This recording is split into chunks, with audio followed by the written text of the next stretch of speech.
All right, part 6. We're on page 6, by the way. The lender is always your straw man account, all caps, and the address is all caps. The date you sign the contract on the right-hand side. 3 days after that is the date the money was in their hands. It takes 3 days or less processing time, probably more like 24 hours. Put that date 3 days later because that is likely the date you signed the contract to make yourself the debtor. The balance of the principal outstanding is the original mortgage you had, and the market value is still the same. You are not going after the property, you are going after the money that is sitting in the escrow account. If you have the money transferred completely to them, you mark box number 5, no.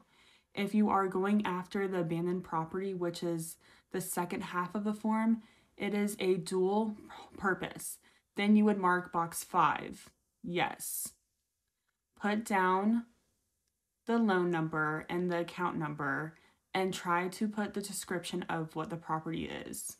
Typically, you can just put the address or describe the property, like the square footage and the amount of bedrooms, bathrooms, etc.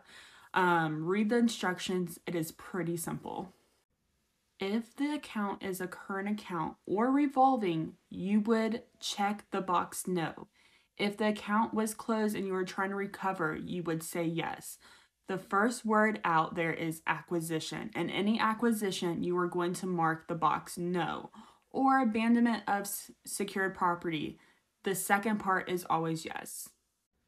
How important is the date of acquisition is the date they had it in their hands. Go back to the original date. It's important. It tells the IRS what the starting date for the 1099 has to be accounted for. So it's not the date they filed the foreclosure case. It's the original date of the mortgage. Then they can follow the money trail. So the next question is, how do I purchase a home with this? I have a contract, so how would I use a 1099-A?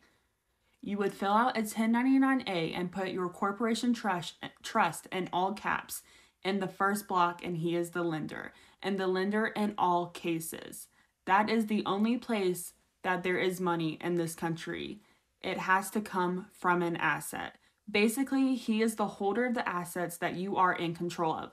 So if you put his Fed EIN, take the dashes out of your social and try to get the borrower's EIN number and fill in the borrower who is going to give you the mortgage. If you have signed the contract application on the right-hand side, do not sign another contract on the left-hand side.